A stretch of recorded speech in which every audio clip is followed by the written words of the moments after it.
ನನ್ನ ಅತ್ತಿಗೆಯನ್ನು ನಾನು ತುಂಬ ಪ್ರೀತಿ ಮಾಡುತ್ತೇನೆ. ಇಂದು ಹಣ ಮನೆಯಲ್ಲಿ ಇಲ್ಲದೇ ಇದ್ದಾಗ ಅತ್ತಿಗೆಯನ್ನು ಹೋಗಿ ಗಟ್ಟಿಯಾಗಿ ತಬ್ಬಿಕೊಂಡೆ. ಅವರು ಕೂಡ ನನ್ನನ್ನು ತಬ್ಬಿಕೊಂಡು ಇಬ್ಬರೂ ಕೂಡ ಯಾರೂ ಮಾಡದ ಕೆಲಸವನ್ನು ಮಾಡಿದರು. ನಾನು ಅವರ ಬಟ್ಟೆಯನ್ನು ತೆಗೆಯಲು ಆರಂಭಿಸಿದೆ. ಅವರು ಕೂಡ.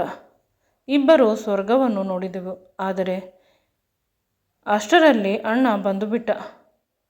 ನಮ್ಮಿಬ್ಬರ ಅವಸ್ಥೆಯನ್ನು ನೋಡಿ ಅವನಿಗೆ ಕೋಪ ಬಂತು. ನಂತರ ಜೋರಾಗಿ ನಗಲು ಆರಂಭಿಸಿದ. ಅದು ನಮಗೆ ಅರ್ಥವಾಗಲಿಲ್ಲ. ಅವನು ಹೇಳಿದ ಮಾತನ್ನು ಕೇಳಿ ನನಗೆ ನಿಜವಾಗಲೂ ಬೇಜಾರಾಯಿತು. ಅವನು ಹೇಳುತ್ತಾನೆ, ನನ್ನ ಹೆಸರು ಕುಮಾರ. ಅಪ್ಪ ಅಮ್ಮನ ಮುದ್ದಿನ ಮಗ. ಚಿಕ್ಕಂದಿನಿಂದ ತುಂಬ ಚೆನ್ನಾಗಿ ಸಾಕಿದ್ದರು. ನನಗೆ ಒಬ್ಬ ಅಣ್ಣ ಇದ್ದ. ಅವನು ಯಾವಾಗಲೂ ಅಜ್ಜಿಯ ಮನೆಯಲ್ಲಿ ಇರುತ್ತಿದ್ದ. ಅಪ್ಪ ಅಮ್ಮನನ್ನು ಅಣ್ಣ ಎಲ್ಲಿ ಅಂತ ಕೇಳಿದರೆ ಅವನು ಇಲ್ಲೇ ಇದ್ದರೆ ಚೆನ್ನಾಗಿ ಓದುವುದಿಲ್ಲ, ಅದಕ್ಕೆ ದೂರದ ಊರಿನಲ್ಲಿ ಅಜ್ಜಿಯ ಮನೆಯಲ್ಲಿ ಇಟ್ಟಿದ್ದೇವೆ. ನೀನು ಅವನ ಬಗ್ಗೆ ಯೋಚಿಸಬೇಡ. ಅವನು 4 ಕಾಸಿಗೆ ಉಪಯೋಗ ಬರದೇ ಇರುವವನು. ಚಿಕ್ಕ ವಯಸ್ಸಿನಲ್ಲಿ ನಿಮ್ಮ ಅಮ್ಮನಿಗೆ ಎದುರು ಉತ್ತರ ಕೊಡುತ್ತಿದ್ದ. ಅಮ್ಮನ ಜೊತೆ ಸರಿಯಾದ ವ್ಯವಹಾರ ಮಾಡುತ್ತಿರಲಿಲ್ಲ. ಆಗ ನಿಮ್ಮ ಅಜ್ಜಿ ಅಂದರೆ ನನ್ನ ಅಮ್ಮ ಬಂದು ಗಲಾಟೆ ಮಾಡುತ್ತಿದ್ದರು. ಅವರಿಂದ ದೂರ ಇದ್ದರೆ ಮನೆಯಲ್ಲಿ ನೆಮ್ಮದಿ ಸಿಗುತ್ತದೆ ಅಂತ ಅನಿಸಿತು. ವಿಧಿಯಿಲ್ಲದೆ ಅವನನ್ನು ಅಜ್ಜಿ ಅಂದರೆ ನನ್ನ ಅಮ್ಮನ ಮನೆಯಲ್ಲಿ ಬಿಟ್ಟು ಬರಬೇಕಾಯಿತು. ನನ್ನ ಅಮ್ಮ ಮತ್ತು ಅವನು ಒಂದೇ ರೀತಿ ಇರುವ ಜನರು, ಇಬ್ಬರಿಗೂ ಸರಿ ಹೋಗುತ್ತದೆ ಅಂತ ಬಿಟ್ಟು ಬಂದರು. ತುಂಬ ದಿನ ನಾವು ಕಷ್ಟಪಟ್ಟೆವು. ಆದರೆ ಅವನು ಅಲ್ಲಿ ಚೆನ್ನಾಗಿ ಅಡ್ಜಸ್ಟ್ ಆಗಿದ್ದಾನೆ ಅನ್ನುವ ವಿಷಯವನ್ನು ಅರಿತು ತುಂಬ ಸುಖಪಟ್ಟೆವು. ನಂತರ ನೀನು ಹುಟ್ಟಿದ್ದು 6 ವರ್ಷಕ್ಕೆ ನೀನು ಹುಟ್ಟಿದೆ. ಅವನು ಒಬ್ಬ ಕೆಲಸಕ್ಕೆ ಬಾರದೆ ಇರುವವನು. ಪ್ರತಿ ಸಲ ಬಂದಾಗಲೂ ಕೂಡ ಅಜ್ಜಿ ಕೊಡುವ ಎಣ್ಣೆ ತೆಗೆದುಕೊಂಡು ಬಾ ಅಂತ ಹೇಳುತ್ತೇನೆ. ಆದರೆ ಅವನು ಆ ಪ್ರಯತ್ನ ಮಾಡುವುದಿಲ್ಲ. ಬದಲಿಗೆ ಬರೀ ಕೈಯಲ್ಲಿ ಬರುತ್ತಾನೆ. ನನಗೆ ಗೊತ್ತಿಲ್ಲ ಅಂತ ಹೇಳುತ್ತಾನೆ. ಅಮ್ಮನಿಗೆ ಏನಾದರೂ ತಿಂಡಿ ತೆಗೆದುಕೊಂಡು ಹೋಗು, ಅಮ್ಮ ಬೇಸರ ಮಾಡಿಕೊಳ್ಳುತ್ತಾಳೆ ಅಂತ ನಾನು ಹೇಳಿದರೆ ಅದಕ್ಕೂ ಕೂಡ ಅವನು ಇಷ್ಟಪಡುವುದಿಲ್ಲ. ಒಮ್ಮೊಮ್ಮೆ ಅವನ ಮೇಲೆ ಕೋಪ ಬರುತ್ತದೆ. ಆದರೆ ಎಷ್ಟು ಕೋಪ ಬಂದರೂ ಅವನು ನಮ್ಮ ಕೋಪಕ್ಕೆ ತಲೆ ಕೆಡಿಸಿಕೊಳ್ಳುವುದಿಲ್ಲ. ಎಂಥ ಮಗ ಹುಟ್ಟಿದ ಅಂತ ಒಮ್ಮೊಮ್ಮೆ ಅನಿಸುವುದೂ ಉಂಟು. ಅವನು ನಮ್ಮ ತಾಳ್ಮೆಯನ್ನು ತುಂಬ ಪರೀಕ್ಷೆ ಮಾಡುತ್ತಿದ್ದಾನೆ. ಇಷ್ಟೊಂದು ಅಂದರೆ ಹೇಳಲು ಸಾಧ್ಯವಿಲ್ಲ. ಅಷ್ಟು ಪರೀಕ್ಷೆ ಮಾಡುತ್ತಿದ್ದಾನೆ. ಅಜ್ಜಿಯ ಬಳಿ ಏನು ಹೇಳಿದರೂ ಅಜ್ಜಿ ಒಪ್ಪುವುದಿಲ್ಲ. ನೀವು ಅವನನ್ನು ಚೆನ್ನಾಗಿ ನೋಡಿಕೊಂಡಿಲ್ಲ, ಅದಕ್ಕಾಗಿ ಅವನು ಆ ರೀತಿ ಮಾಡುತ್ತಿದ್ದಾನೆ. ಅವನಿಗೆ ನಿಮ್ಮ ಮೇಲೆ ಕೋಪವಂತೆ. ಈಗ ಚಿಕ್ಕವನಾಗಿದ್ದಾನೆ, ದೊಡ್ಡವನಾದ ಮೇಲೆ ನಿಮಗೆಲ್ಲ ಇನ್ನೂ ಕಷ್ಟ ಕೊಡುತ್ತಾನೆ ಅಂತ ಅಷ್ಟೇ. ಅಪ್ಪ ಮತ್ತು ಅಮ್ಮನ ಬಳಿ ಹೇಳಿದಾಗ ಅಪ್ಪ ಅಮ್ಮ ಬೇಸರಗೊಂಡು, ನಾನು ಏಕೆ ಬುದ್ಧಿ ಹೇಳಬೇಕು, ಅವನು ಸರಿಯಾಗಿದ್ದಾನೆ. ಈ ವಯಸ್ಸಿನಲ್ಲಿ ಕಂದಮ್ಮನನ್ನು ತುಂಬ ದೂರದ ಊರಿಗೆ ಕಳುಹಿಸಿ 2ನೇ ಮಗನ ಜೊತೆ ಎಂಜಾಯ್ ಮಾಡುತ್ತಿದ್ದೀರಾ. ಜೀವನವನ್ನು ಇವನು ಸರಿಯಾಗಿ ಮಾಡುತ್ತಾನೆ ಅಂತ ಹೇಳುತ್ತಿದ್ದಳು. ನೆರೆಹೊರೆಯ ಜನರು ಕೂಡ ಅಪ್ಪ ಅಮ್ಮನನ್ನು ಬೈಯುತ್ತಾರೆ. ಮಗು ಇದ್ದರೆ ಇವರಿಗೆ ಕಷ್ಟ, ಇವರು ಫ್ರೀಯಾಗಿ ಇರಲು ಸಾಧ್ಯವಿಲ್ಲ, ಅದಕ್ಕಾಗಿ ಮಗುವನ್ನು ಅಮ್ಮನ ಮನೆಗೆ ಕಳಿಸಿದ್ದಾರೆ. ನಾವು ಆ ಏರಿಯಾವನ್ನು ಬಿಟ್ಟು ಅಪ್ಪ ಅಮ್ಮನ ಜೊತೆ ಬೇರೆ ಏರಿಯಾದಲ್ಲಿ ಮನೆ ಮಾಡಿದೆವು. ಅಲ್ಲಿ ನನಗೆ ಜೊತೆಯಾಗಿದ್ದು ಕಾಂತಿ ಆಂಟಿಯ ಮಗಳು ಸ್ಮಿತಾ ಮತ್ತು ನಾನು ತುಂಬ ಒಳ್ಳೆಯ ಗೆಳತಿಯರು. ಇಬ್ಬರು ಒಂದೇ ಸ್ಕೂಲಿನಲ್ಲಿ ಓದುತ್ತಿದ್ದೆವು. ಚೆನ್ನಾಗಿ ಓದುತ್ತಿದ್ದೆವು. ಯಾವುದೇ ಅಡೆತಡೆ ಇಲ್ಲ. ಸ್ಕೂಲಿನಲ್ಲೂ ಕೂಡ ಅಷ್ಟೇ. ನನಗೆ ಏನು ಸಹಾಯ ಬೇಕಾದರೂ ಅವಳು ಮಾಡುತ್ತಿದ್ದಳು. ಅವಳು ಸ್ಟ್ರಾಂಗ್ ಅಂಡ್ ಬೋಲ್ಡ್. ನಾನು ಸ್ವಲ್ಪ ಭಯದಿಂದ ಇರುತ್ತಿದ್ದೆ. ನನ್ನ ಮನೆಯ ವಾತಾವರಣ ಅದೇ ರೀತಿ ಇರುತ್ತಿತ್ತು. ಎಲ್ಲಿ ಏನಾದರೂ ತೊಂದರೆ ಆಗಿಬಿಡುತ್ತದೆ, ಎಲ್ಲಿ ಯಾರಾದರೂ ಮೋಸ ಮಾಡಿಬಿಡುತ್ತಾರೆ ಅನ್ನುವ ಭಯ ನನಗೆ. ಅಣ್ಣನ ಮಾತುಗಳು ಪದೇ ಪದೇ ಕಿವಿಯಲ್ಲಿ ಕೇಳಿಸುತ್ತದೆ. ಆದರೆ ಸ್ಮಿತಾಳ ತಂದೆ ತಾಯಿ ತುಂಬ ಚೆನ್ನಾಗಿ ಅವಳನ್ನು ನೋಡಿಕೊಳ್ಳುತ್ತಿದ್ದರು. ಇದರಿಂದ ಅವಳಿಗೆ ಯಾವುದೇ ಮಾನಸಿಕವಾದ ಡ್ರಾಮಾ ಆಗಲಿಲ್ಲ. ಅವಳು ಒಂದು ಹ್ಯಾಪಿ ಆದ ಸೋಲಾಗಿದ್ದಳು. ಯಾವಾಗಲೂ ನಗುತ್ತಾ ಇರುತ್ತಿದ್ದಳು. ಎಲ್ಲಿಂದ ಕಲಿತೆ ನೀನು ಇಷ್ಟೊಂದು ನಗುವುದನ್ನು ಅಂದರೆ ಇನ್ನೂ ಜೋರಾಗಿ ನಗುತ್ತಿದ್ದಳು. ಹಾಗೆ ನೋಡಿದರೆ ನಾನೇ ಒಂದು ರೀತಿ ಮುಖವನ್ನು ಗಂಟು ಹಾಕಿಕೊಂಡು ಇರುತ್ತಿದ್ದೆ. ಅವಳ ಜೊತೆ ಸೇರಿ ನಾನು ಕೂಡ ಇತ್ತೀಚೆಗೆ ಅವಳ ರೀತಿ ಇರುವುದನ್ನು ಕಲಿಯುತ್ತಿದ್ದೇನೆ. ಚೆನ್ನಾಗಿ ಓದುತ್ತಿದ್ದೇನೆ. ಅಪ್ಪ ಅಮ್ಮನ ಜೊತೆ ಖುಷಿಯಾಗಿದ್ದೇನೆ. ಅವಳು ಪ್ರತಿದಿನ ಕಾಲೇಜಿನಲ್ಲಿ ತುಂಬ ಖುಷಿಯಾಗಿ ಇರುತ್ತಾಳೆ. ಆರಂಭವಾಗಿದ್ದು ಸ್ಕೂಲಿನಲ್ಲಿ. ಈಗ ನಾವಿಬ್ಬರು ಕಾಲೇಜಿನ ವಿದ್ಯಾರ್ಥಿಗಳು. ಪರಸ್ಪರ ಇಬ್ಬರು ಒಬ್ಬರನ್ನೊಬ್ಬರು ಪ್ರೀತಿ ಮಾಡುತ್ತಿದ್ದೇವೆ, ಅದು ಇಬ್ಬರಿಗೂ ಗೊತ್ತು. ಆದರೆ ಇಬ್ಬರೂ ಕೂಡ ಪ್ರಪೋಸ್ ಮಾಡುತ್ತಿಲ್ಲ. ನಾನು ಅವಳನ್ನು ಪ್ರೀತಿ ಮಾಡುತ್ತಿದ್ದೇನೆ ಅಂತ ಅವಳಿಗೂ ಗೊತ್ತು, ಅವಳು ನನ್ನನ್ನು ಪ್ರೀತಿ ಮಾಡುತ್ತಿದ್ದಾಳೆ ಅಂತ ನನಗೂ ಗೊತ್ತು. ನಾವಿಬ್ಬರು ಪ್ರತಿದಿನ ಕಾಫಿ ಡೇಟ್ಗೆ ಹೋಗುತ್ತೇವೆ, ಯಾವುದಾದರೂ ಚಂದದ ಪಿಕ್ಚರ್ಗೆ ಹೋಗುತ್ತೇವೆ. ಪ್ರೀತಿ ಮಾಡುವ ಹುಡುಗ ಹುಡುಗಿ ಹೇಗೆ ಇರುತ್ತಾರೆ ಅದೇ ರೀತಿ ಇರುತ್ತೇವೆ. ಆದರೆ ಇಲ್ಲಿಯವರೆಗೂ ನಾವುಗಳು ಪ್ರಪೋಸ್ ಮಾಡಿಲ್ಲ. ಆದರೆ ಇಬ್ಬರಿಗೂ ಗೊತ್ತು ಪ್ರೀತಿ ಮಾಡುತ್ತಿದ್ದೇವೆ ಅಂತ. ಇಂದು ಕಾಲೇಜಿನಲ್ಲಿ ಒಂದು ಹುಡುಗ ಸ್ಮಿತಾಳನ್ನು ಚುಡಾಯಿಸಿದ. ಯಾವಾಗಲೂ ಈ ಅಳುಮುಂಜಿ ಜೊತೆ ಇರುತ್ತೀಯ, ನನ್ನ ಜೊತೆ ಬಾ, ನಿನಗೆ ಸ್ವರ್ಗ ತೋರಿಸುತ್ತೇನೆ ಅಂತ. ಅಲ್ಲೇ ಇದ್ದ ನಾನು ಇದನ್ನು ಆಗಲು ಬಿಡಲಿಲ್ಲ. ಬದಲಿಗೆ ಅವನಿಗೆ ಚೆನ್ನಾಗಿ ಹೊಡೆದೆ. ಇದೇ ಮೊದಲ ಬಾರಿ ನನಗೆ ಇಷ್ಟೊಂದು ಶಕ್ತಿ ಇದ್ದಿದ್ದು ತಿಳಿದಿದ್ದು. ತುಂಬ ಸ್ಟ್ರಾಂಗ್ ಅಂತ ಅನ್ನಿಸಲು ಅಂದಿನಿಂದ ಶುರುವಾಯಿತು. ಅವಳಿಗೆ ನೋವಾಗುವುದು ಅಥವಾ ಅವಳನ್ನು ಯಾರಾದರೂ ಟೀಕಿಸುವುದು ಅದು ನನಗೆ ಇಷ್ಟ ಆಗುವುದಿಲ್ಲ. ಅವಳು ನನ್ನವಳು ಅಂತ ಅಂದೆ. ಡಿಸೈಡ್ ಮಾಡಿದೆ, ಅವಳನ್ನು ಪಡೆಯಲು ನಾನು ಅವಳ ಎತ್ತರಕ್ಕೆ ಬೆಳೆಯಬೇಕು. ಏಕೆಂದರೆ ಅವಳು ಕಾಲೇಜಿನಲ್ಲಿ ಟಾಪರ್. ಅವಳ ಸಹಾಯದಿಂದ ನಾನು ಒಳ್ಳೆಯ ಸ್ಟೂಡೆಂಟ್ ಆಗಿದ್ದೆ. ಆದರೆ ಅಂದು ಅನಿಸಿತು, ಅವಳನ್ನು ನಾನು ನನ್ನವಳನ್ನಾಗಿ ಮಾಡಿಕೊಂಡು ಅವಳ ರಕ್ಷಣೆ ಮಾಡಬೇಕು. ಈ ಪ್ರಪಂಚ ತುಂಬ ಕೆಟ್ಟದು.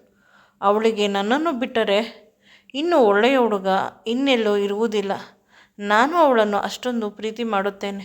ನನ್ನನ್ನು ಬಿಟ್ಟು ಅವಳನ್ನು ಇನ್ಯಾರೋ ಚೆನ್ನಾಗಿ ನೋಡಿಕೊಳ್ಳುವುದಿಲ್ಲ ಅಂತ ಅನಿಸಿತು. ಅದಕ್ಕಾಗಿ ನಾನು ತುಂಬ ಚೆನ್ನಾಗಿ ಓದಲು ಆರಂಭಿಸಿದೆ. ಹಗಲು ರಾತ್ರಿ ಕಷ್ಟಪಟ್ಟು ಟ್ಯೂಷನ್ಗೂ ಕೂಡ ಸೇರಿಕೊಂಡೆ. ಅರ್ಥವಾಗದೇ ಇರುವುದನ್ನು ಅವಳ ಜೊತೆ ಕೇಳುತ್ತಿದ್ದೆ. ಅವಳು ತುಂಬ ಚೆನ್ನಾಗಿ ಎಕ್ಸ್ಪ್ಲೇನ್ ಮಾಡುತ್ತಿದ್ದಳು. ಅವಳು ನನ್ನವಳು, ಅವಳನ್ನು ಬಿಟ್ಟು ನನಗೆ ಇನ್ಯಾನೂ ಇಲ್ಲ ಈ ಪ್ರಪಂಚದಲ್ಲಿ ಅಂತ ಅನ್ನಿಸಲು ಶುರುವಾಯಿತು. ಅವಳಿಗಾಗಿ ಬದುಕಲು ಆರಂಭಿಸಿದೆ.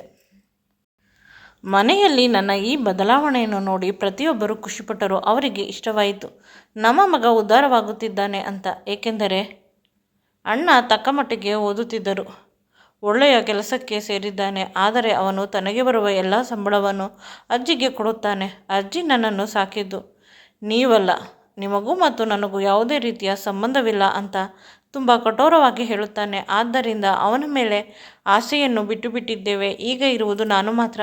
ಈ ಎಲ್ಲ ಬದಲಾವಣೆಗಳಿಂದ ನಾನು ಈ ಒಂದು ದೊಡ್ಡ ಮಟ್ಟದ ಅಧಿಕಾರಿ ಆಗಿದ್ದೇನೆ ಇಂದು. ಇದೆಲ್ಲ ನನ್ನ ಪ್ರೀತಿಯ ಹುಡುಗಿ ಸ್ಮಿತಾ, ಅವಳ ಕೃಪೆಯಿಂದ. ಅವಳಿಲ್ಲವಾದರೆ ನಾನು ಇಂದು ಈ ಮಟ್ಟಕ್ಕೆ ಬೆಳೆಯುತ್ತಿರಲಿಲ್ಲ. ಪ್ರತಿದಿನ ಅವಳಿಗೆ ಥ್ಯಾಂಕ್ಸ್ ಹೇಳುತ್ತೇನೆ. ಅವಳು ಕೂಡ ನನ್ನ ಬೆಳವಣಿಗೆಯಿಂದ ಖುಷಿಪಟ್ಟಿದ್ದಾಳೆ. ಅವಳು ಕೂಡ ಒಂದು ಒಳ್ಳೆಯ ಕೆಲಸ ಸೇರಿದ್ದಾಳೆ. ನಾನು ಏನೇ ಅಚೀವ್ ಮಾಡಿದರೂ ಅವಳ ಸಾಧನೆಯ ಮುಂದೆ ನನ್ನದು 0 ಅಂತ ಅನಿಸುತ್ತದೆ. ಇಂದು ನಮ್ಮ ಮನೆಯಲ್ಲಿ ಅಪ್ಪ ಅಮ್ಮನನ್ನು ಕೂರಿಸಿ ಪೂಜೆ ಮಾಡಿಸುತ್ತಿದ್ದರು. ಅದಕ್ಕಾಗಿ ನೆಂಟರನ್ನು ನೆರೆಹೊರೆಯವರನ್ನು ಕರೆದಿದ್ದರು. ತುಂಬ ಚೆನ್ನಾಗಿ ಪೂಜೆ ನಡೆಯುತ್ತಿತ್ತು. ಅದರಲ್ಲಿ ಇವಳನ್ನು ಮತ್ತು ಇವಳ ಅಮ್ಮನನ್ನು ಕೂಡ ಕರೆದಿದ್ದರು. ಸ್ಮಿತಾ ತುಂಬ ಚೆನ್ನಾಗಿ ರೆಡಿಯಾಗಿ ಬಂದಿದ್ದಳು. ಅವಳು ಲಂಗ ದಾವಣಿ ಹಾಕಿಕೊಂಡಿದ್ದಳು. ಇದೇ ಮೊದಲ ಬಾರಿ ಅವಳನ್ನು ಇಷ್ಟು ಚೆಂದ ನೋಡುತ್ತಿರುವುದು. ಕಾಂತಿ ಆಂಟಿ ಕೂಡ ತುಂಬ ಖುಷಿಯಾಗಿದ್ದರು. ದಿನದಿಂದ ದಿನಕ್ಕೆ ಅವಳ ಮುಖದಲ್ಲಿ ಕಾಂತಿ ಜಾಸ್ತಿ ಆಗುತ್ತಿದೆ. ಅವಳಿಗೆ ನನ್ನ ಮೇಲೆ ಪ್ರೀತಿ ದಿನದಿಂದ ದಿನಕ್ಕೆ ಹೆಚ್ಚಾಗುತ್ತಿದೆ. ಅದು ನಾನು ಗಮನಿಸುತ್ತಿದ್ದೇನೆ. ಆದಷ್ಟು ಬೇಗ ಮನೆಯಲ್ಲಿ ಹೇಳಿ ಅವಳನ್ನು ಮದುವೆ ಆಗಬೇಕು ಅನ್ನುವ ಆಸೆ ನನ್ನಲ್ಲಿ ಹೆಚ್ಚಾಗುತ್ತಿದೆ. ಆದರೆ ಅಣ್ಣ ಇದ್ದಾನೆ. ಅಣ್ಣನಿಗೆ ಎಲ್ಲಾದರೂ ಸೆಟ್ ಆಗಲಿ. ಕೊನೆ ಪಕ್ಷ ಅವಳಿಗಾದರೂ ಅವಳ ಮನೆಯವರಿಗಾದರೂ ನಾನು ಅವಳನ್ನು ಪ್ರೀತಿ ಮಾಡುತ್ತಿರುವ ವಿಷಯವನ್ನು ಹೇಳಬೇಕು. ದಿನಗಳು ಕಳೆದಂತೆ ಸಮಯ ಹಾಗೆ ಹೋಗುತ್ತದೆ. ಆ ನಂತರ ಚಿಂತಿಸಿ ಫಲವಿಲ್ಲ ಅಂತ ನಾನು ಯೋಚಿಸುತ್ತಿದ್ದೆ. ಆದರೆ ಅಷ್ಟರಲ್ಲಿ ಸಮಯ ಹಾಗೆ ಹೋಗಿತ್ತು ಅಂತ ಅನಿಸುತ್ತದೆ. ಹಿತೈಷಿಗಳ ಎದುರಿಗೆ ಅಪ್ಪ ಅಮ್ಮ ಅನೌನ್ಸ್ ಮಾಡುತ್ತಿದ್ದಾರೆ, ನನ್ನ ಅಣ್ಣ ಮತ್ತು ಸ್ಮಿತಾಳ ಮದುವೆ. ಇಬ್ಬರು ಒಳ್ಳೆಯ ಜೋಡಿ ಕೂಡ. ಅವಳು ಅವನನ್ನು ಇಷ್ಟಪಟ್ಟಿದ್ದಾಳೆ, ಅವನು ಕೂಡ ಇಷ್ಟಪಟ್ಟಿದ್ದಾನೆ ಅಂತ ಈ ಮಾತನ್ನು ಕೇಳಿ ನಾನು ಬೆಚ್ಚಿದೆ. ಸ್ಮಿತಾ ಯಾವಾಗ ಅವನನ್ನು ಪ್ರೀತಿಸುತ್ತಿದ್ದಾಳೆ ಅಂತ ಇನ್ನು ನಾನು ಅಲ್ಲಿ ಏನು ಹೇಳುವ ವಿಷಯ ಇರಲಿಲ್ಲ. ಎದೆ ಹೊಡೆದು ಹೋಯಿತು. ಅಲ್ಲಿಂದ ನಾನು ಹೊರ ನಡೆದೆ. ಆದರೆ ನನ್ನ ಮನಸ್ಸು ಮಾತ್ರ ಅಲ್ಲೇ ಇತ್ತು, ಅವಳ ಹಿಂದೆ. ನಾನು ಹೊರಗೆ ಬಂದು 5 ನಿಮಿಷ ಆಗಿಲ್ಲ, ಆಗಲೇ ನನಗೆ ಫೋನ್ ಮಾಡಿದ್ದಾನೆ. ನನ್ನ ಗೆಳೆಯ, ಅವರ ಹೆಂಡತಿಗೆ ಆಕ್ಸಿಡೆಂಟ್ ಆಗಿದೆ, ಹಣದ ಸಹಾಯವಿದೆ. ಅದರಿಂದ ತುಂಬ ಭಯದಿಂದ ನಾನು ಹೋದೆ. ನನ್ನ ಗೆಳೆಯ ಇತ್ತೀಚೆಗೆ ಸಿಟಿಗೆ ಬಂದಿರುವುದು, ಹಳ್ಳಿಯಲ್ಲಿ ಇದ್ದ. ಸಿಟಿ ಅಂದರೆ ಸ್ವಲ್ಪ ಅವನಿಗೆ ಭಯ. ಅಂತಹುದರಲ್ಲೇ ಆಕ್ಸಿಡೆಂಟ್. ಆದರೆ ಅವನ ಬಗ್ಗೆ ಗಾಬರಿ ಆಯಿತು. ನನಗೆ ಅಣ್ಣ ಮತ್ತು ಸ್ಮಿತಾಳ ಎಂಗೇಜ್ಮೆಂಟ್ ಆಗಿದ್ದು ಮರೆತೇ ಹೋಯಿತು. ನಾನು ಆಸ್ಪತ್ರೆಗೆ ಹೋಗಿ ಅಲ್ಲಿ ಎಲ್ಲ ವಿಷಯವನ್ನು ನೋಡಿದೆ. 2 ದಿನ ಮನೆಗೆ ಹೋಗಲು ಸಾಧ್ಯವಾಗಲಿಲ್ಲ. ಆ ಹುಡುಗಿಗೆ ತಲೆಗೆ ತುಂಬ ಏಟಾಗಿದೆ, ಆಪರೇಷನ್ ಮಾಡಬೇಕು ಅಂತ ಹೇಳಿದರು. ನಾನು ಫೋನಿನಲ್ಲಿ ಲಕ್ಷಗಟ್ಟಲೆ ದುಡ್ಡನ್ನು ಸೆಟ್ ಮಾಡಿದೆ. ಆಪರೇಷನ್ ಕೂಡ ಆಯಿತು, ಸಕ್ಸಸ್ ಆಯಿತು ಆಪರೇಷನ್. ಇದರಿಂದ ಖುಷಿಯಾಯಿತು, ಒಂದು ಮುಗ್ಧ ಜೀವ ಉಳಿಯಿತು ಅಂತ. ಸ್ಮಿತಾ ನನ್ನಿಂದ ದೂರ ಆಗುತ್ತಾಳೆ ಅನ್ನುವ ವಿಷಯವನ್ನು ತಿಳಿದ ಮೇಲೆ ಯಾರೇ ಪ್ರೀತಿ ಮಾಡಿದರೂ ಕೂಡ ಅವರನ್ನು ದೂರ ಮಾಡಬಾರದು ಅನ್ನುವ ವಿಷಯ ನನ್ನ ಮನಸ್ಸಿನಲ್ಲಿ ಬರುತ್ತಿತ್ತು. ಎಲ್ಲ ಸರಿ ಹೋಗಿ ಮನೆಗೆ ಹೋದಾಗ ನನಗೆ ದೊಡ್ಡ ಆಶ್ಚರ್ಯ ಕಾದಿತ್ತು. ಅದೇನೆಂದರೆ ಮನೆಗೆ ಬಂದಾಗ ಒಂದು ದೊಡ್ಡ ಆಶ್ಚರ್ಯ ಕಾದಿತ್ತು. ಅದೇನೆಂದರೆ ಸ್ಮಿತಾ ನನ್ನ ಅತ್ತಿಗೆಯಾಗಿ ಮನೆಯಲ್ಲಿ ಇದ್ದಾಳೆ. ಸ್ಮಿತಾಳ ಅಜ್ಜಿಗೆ ತುಂಬ ಸೀರಿಯಸ್ ಆಗಿತ್ತಂತೆ. ಇವಳ ಮದುವೆಯನ್ನು ನೋಡಬೇಕು ಅಂತ ಹೇಳಿದರಂತೆ. ಆಗ ಅಣ್ಣ ಆಸ್ಪತ್ರೆಯಲ್ಲಿ ತಾಳಿ ಕಟ್ಟಿದ್ದಾನೆ. ತಾಳಿ ಕಟ್ಟಿದ ತಕ್ಷಣ ಅಜ್ಜಿ ಆರೋಗ್ಯ ಸರಿ ಹೋಯಿತು ಅಂತ ಅಮ್ಮ ಹೇಳಿದಳು. ನಾನು ಕೆಳಗೆ ಕೂಸಿದೆ. ಆಗ ಅಮ್ಮ ಅನುಮಾನದಿಂದ ಇದ್ದಳು. ಯಾವುದೇ ಕಾರಣಕ್ಕೂ ನೀನು ಸ್ಮಿತಾಳ ಕಡೆ ಕಣ್ಣು ಹಾಕಬೇಡ. ನನಗೆ ಗೊತ್ತು ನಿನಗೆ ಅವಳೆಂದರೆ ಇಷ್ಟ ಅಂತ. ಆದರೆ ನಿನ್ನ ಅಣ್ಣ ಅವಳನ್ನು ಇಷ್ಟಪಟ್ಟಿದ್ದಾನೆ. ಚಿಕ್ಕಂದಿನಿಂದ ನಾವು ಅವನು ಇಷ್ಟಪಟ್ಟಿದ್ದನ್ನು ಏನನ್ನೂ ಕೊಟ್ಟಿಲ್ಲ. ನಿನ್ನನ್ನೇ ಸಾಕಿ ಸಾಕಿ ಸಾಕಾಯಿತು. ಕೊನೆ ಪಕ್ಷ ಅವನು ಇಷ್ಟಪಟ್ಟ ಹುಡುಗಿಯನ್ನು ಮದುವೆ ಆಗಲಿ. ನೀನು ಅದಕ್ಕೆ ಕಲ್ಲಾಕಬೇಡ. ಹಾಕಿದರೆ ಗ್ರಹಚಾರ ಬಿಡಿಸಿಬಿಡುತ್ತೇನೆ. ಏನಾದರೂ ಅವರಿಬ್ಬರ ಮಧ್ಯೆ ಹೋದರೆ ಅಂತ ಅಮ್ಮ ಗಲಾಟೆ ಮಾಡಿ ಹೋದಳು. ಇದೆಲ್ಲ ಯಾರ ಪ್ಲಾನ್ ಅನ್ನೋದಕ್ಕಿಂತ ಹೆಚ್ಚಾಗಿ ಸ್ಮಿತಾ ನನ್ನನ್ನು ತುಂಬ ಇಷ್ಟಪಟ್ಟಿದ್ದಳು. ಅಣ್ಣನ್ನು ಏಕೆ ಮದುವೆ ಆದಳು? ಇದು ದೊಡ್ಡ ಪ್ರಶ್ನೆ. ಸ್ಮಿತಾಳ ಮನಸ್ಸು ಕೆಡಿಸಬೇಡ, ಅವಳು ಪಾಪ ಅಂತ ಅಮ್ಮ ಹೇಳಿ ಹೋಗಿದ್ದ ಮಾತು ನೆನಪಾಯಿತು. ಸುಮ್ಮನಾದೆ. ಅಣ್ಣನಿಗಾಗಿ ನನ್ನ ಬದುಕು ಸುಂದರವಾಗಿತ್ತು. ಅಣ್ಣ ಏಕೆ ಬಂದ ಅಂತ ಅಣ್ಣನ ಮೇಲೆ ಕೋಪ ಬಂತು. 2-3 ದಿನ ನಾನು ಯಾರ ಜೊತೆ ಮಾತನಾಡಲಿಲ್ಲ. ನಾನು ಮೇಲೆ ನನ್ನ ರೂಮಿನಲ್ಲಿ ಇರುತ್ತಿದ್ದೆ. ಒಂದು ದಿನ ಸ್ಮಿತಾ ನನ್ನನ್ನು ಹುಡುಕಿ ಬಂದಳು. ನೀನು ಏಕೆ ನನಗೆ ಸಿಗುತ್ತಿಲ್ಲ ಎಂಗೇಜ್ಮೆಂಟ್ ಆದ ದಿನದಿಂದಲೂ ಅಂತ ತುಂಬ ಕಾಳಜಿಯಿಂದ ನನ್ನನ್ನು ಕೇಳಿದಳು. ಅವಳ ಕಣ್ಣುಗಳು ತುಂಬಿ ಬಂದಿತ್ತು. ಏನು ಅಂತ ಹೇಳಲು ಹೋದಾಗ ನನಗೆ ಗೊತ್ತು ನಿನಗೆ ನನ್ನನ್ನು ಕಂಡರೆ ಇಷ್ಟವಿಲ್ಲ. ನಾನು ಸ್ವಲ್ಪ ಕುಳ್ಳಗೆ ಇದ್ದೇನೆ, ನೀನು ತುಂಬ ಹೈಟ್ ಇದ್ದೀಯಾ ಅಂತ. ಅದಕ್ಕೆ ನೀನು ನನ್ನನ್ನು ಎಂದು ಇಷ್ಟಪಡುವುದಿಲ್ಲ ಅನ್ನುವ ವಿಷಯ ನನಗೆ ಗೊತ್ತಿತ್ತು. ನಿನಗೆ ತುಂಬ ಜನ ಗರ್ಲ್ಫ್ರೆಂಡ್ಸ್ಗಳು ಇರುತ್ತಾರೆ. ನೀನು ತುಂಬ ಸ್ಮಾರ್ಟ್ ಆಗಿದ್ದೀಯ. ಬಂದ ಸಂಬಳವನ್ನು ಗೆಳೆಯರಿಗೆ ಖರ್ಚು ಮಾಡುತ್ತೀಯ. ನಿನ್ನ ಅಣ್ಣ ದೊಡ್ಡ ಅಪಾರ್ಟ್ಮೆಂಟ್ ತೆಗೆದುಕೊಂಡಿದ್ದಾನೆ ಅಂತ ನನ್ನ ಅಪ್ಪ ಅಮ್ಮ ಅವನ ಜೊತೆ ಮದುವೆ ಮಾಡಿಬಿಟ್ಟರು. ನಿಜ ಹೇಳಿದರೆ ಮನಸ್ಸಿನಿಂದ ನನಗೆ ನೀನೆಂದರೆ ತುಂಬ ಇಷ್ಟ ಅಂತ ನನ್ನ ಕೈ ಮುಟ್ಟಿದಳು. ನನಗೆ ಭಯವಾಯಿತು. ಅಣ್ಣನಿಗೆ ಗೊತ್ತಾದರೆ ಚೆನ್ನಾಗಿರುವುದಿಲ್ಲ, ಇಲ್ಲಿಂದ ಹೋಗು ಅಂತ ಗದರಿದೆ. ನಿನ್ನ ಅಣ್ಣನಿಗಾಗಿ ಬಂದಿರುವುದು. ಮದುವೆಯಾಗಿ 4-5 ದಿನವಾದರೂ ಕೂಡ ನಿನ್ನ ಅಣ್ಣ ಇನ್ನೂ ನನ್ನನ್ನು ಮುಟ್ಟಿಲ್ಲ. ಅವನು ಹೇಳುತ್ತಾನೆ ನಾನು ಇನ್ನೊಂದು ಸೈಟು ತೆಗೆದುಕೊಳ್ಳಬೇಕು, ಅದರಲ್ಲಿ ಅಪಾರ್ಟ್ಮೆಂಟ್ ಕಟ್ಟಬೇಕು. ಅಲ್ಲಿಯವರೆಗೂ ನಾವಿಬ್ಬರು ಸ್ವಲ್ಪ ದೂರವೇ ಇರೋಣ, ರೂಮಿನಲ್ಲಿ ಮಾತ್ರ. ಹೊರಗೆ ಜನರ ಎದುರಿಗೆ ಗಂಡ ಹೆಂಡತಿಯ ರೀತಿ ಬದುಕೋಣ ಅಂತ ಹೇಳುತ್ತಾನೆ. ಅವನು ನನ್ನ ಕಿರುಬರಳನ್ನು ಕೂಡ ಮುಟ್ಟಿಲ್ಲ. ಅವನಿಗೆ ಹೆಂಡತಿ, ಪ್ರೀತಿ ಇವುಗಳ ಬಗ್ಗೆ ತಿಳಿದಿಲ್ಲ. ಕೇವಲ ದುಡ್ಡು ಸಂಪಾದನೆ ಮಾಡಬೇಕು ಅಷ್ಟೆ. ಅದರಲ್ಲಿ ತಪ್ಪೇನಿದೆ? ನಿನ್ನ ಮತ್ತು ನಿನ್ನ ಮಕ್ಕಳಿಗಾಗಿ ತಾನೇ ಅವನು ಮಾಡುತ್ತಿರುವುದು. ಅವನಿಗೆ ಸಹಕರಿಸು ಅಂತ ನಾನು ಅವಳನ್ನು ರೂಮಿನಿಂದ ಹೊರಗಡೆ ಹಾಕಿ ಬಾಗಿಲು ಹಾಕಿದೆ. ಆದರೆ ಅವಳು ಅಷ್ಟರಲ್ಲಿ ಅವಳ ಪ್ರಯತ್ನವನ್ನು ನಿಲ್ಲಿಸಲಿಲ್ಲ. ಕಿಟಕಿಯ ಬಳಿ ಬಂದು ಅಳುತ್ತಿದ್ದಾಳೆ. ಮೆಲ್ಲನೆ ಶಬ್ದ ಆಗಬಾರದು ಅಂತ. ಅಷ್ಟರಲ್ಲಿ ಜೋರಾಗಿ ಮಳೆ ಬಂತು. ಮಳೆ ಎಂದರೆ ಆಗುವುದಿಲ್ಲ ಅವಳಿಗೆ ಅಂತ ನಾನು ಅವಳನ್ನು ರೂಮಿಗೆ ಕರೆದುಕೊಂಡು ಬಂದೆ.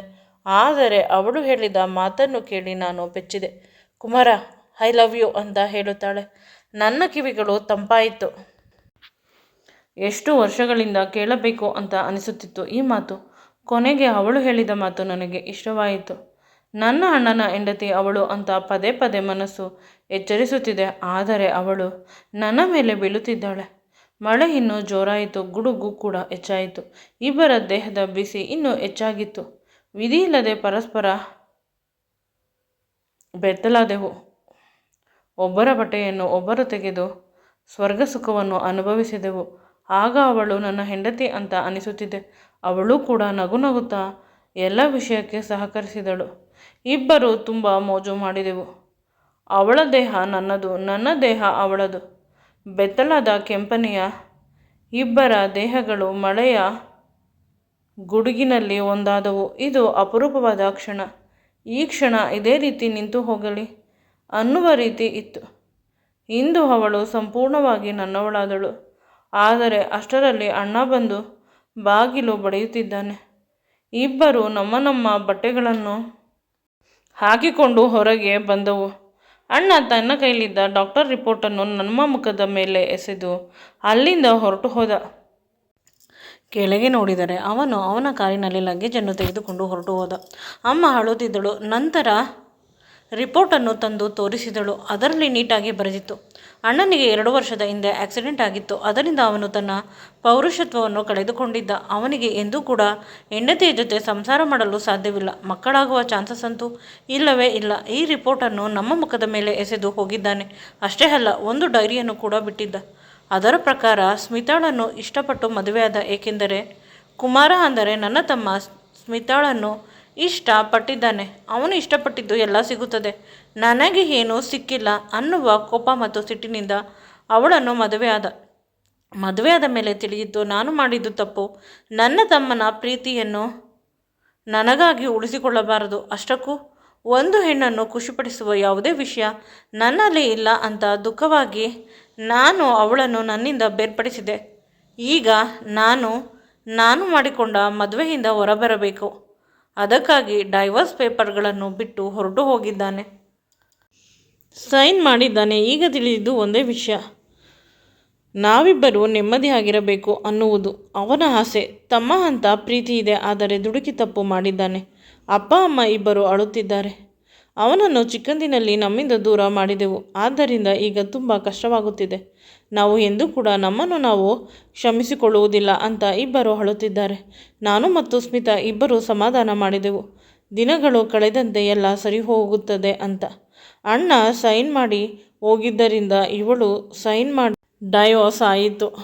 ನಂತರ ಇಬ್ಬರು ಗುರು ಹಿರಿಯರ ಸಮ್ಮುಖದಲ್ಲಿ ಒಂದು ದೇವಸ್ಥಾನದಲ್ಲಿ ಮದುವೆ ಆದೆವು. ಅಪ್ಪ ಅಮ್ಮ ಅಣ್ಣನ ಜೀವನ ಹಾಗಾಗಿ ಹೋಯಿತು. ಆದ್ದರಿಂದ ಇವರಿಗೆ ಆಡಂಬರ ಏನು ಮಾಡಲು ಇಷ್ಟವಿಲ್ಲ. ಆದರೆ ನನಗೆ ಗೊತ್ತು, ತನ್ನ ತಮ್ಮನಿಗಾಗಿ ಅವನ ಪ್ರೀತಿಯನ್ನು ಬಿಟ್ಟು ಹೋದ ಅಣ್ಣ ನಾಳೆ ಅವನ ತಮ್ಮನಿಗಾಗಿ ಪುನಃ ಬಂದೇ ಬರುತ್ತಾನೆ ಅಂತ. ಈ ರೀತಿ ನಾನು ಬಾಗಿಲ ಕಡೆ ನೋಡುತ್ತಾ ಯೋಚಿಸುತ್ತಿದ್ದೆ. ಆಗ ಹಿಂದೆಯಿಂದ ಬಂದು ಸ್ಮಿತಾ ನನ್ನನ್ನು ಗಟ್ಟಿಯಾಗಿ ತಬ್ಬಿಕೊಂಡಳು. ನನಗನಿಸಿತು ಇನ್ನು ಎಲ್ಲ ಸರಿ ಹೋಗುತ್ತದೆ ಅಂತ. ಈ ವಿಡಿಯೋ ನಿಮಗೆ ಇಷ್ಟವಾಗಿದ್ದಲ್ಲಿ ದಯವಿಟ್ಟು ನನ್ನ ಚಾನಲನ್ನು ಲೈಕ್ ಮಾಡಿ, ಶೇರ್ ಮಾಡಿ ಮತ್ತು ಸಬ್ಸ್ಕ್ರೈಬ್ ಮಾಡಿ. Thanks for watching and keep supporting me always.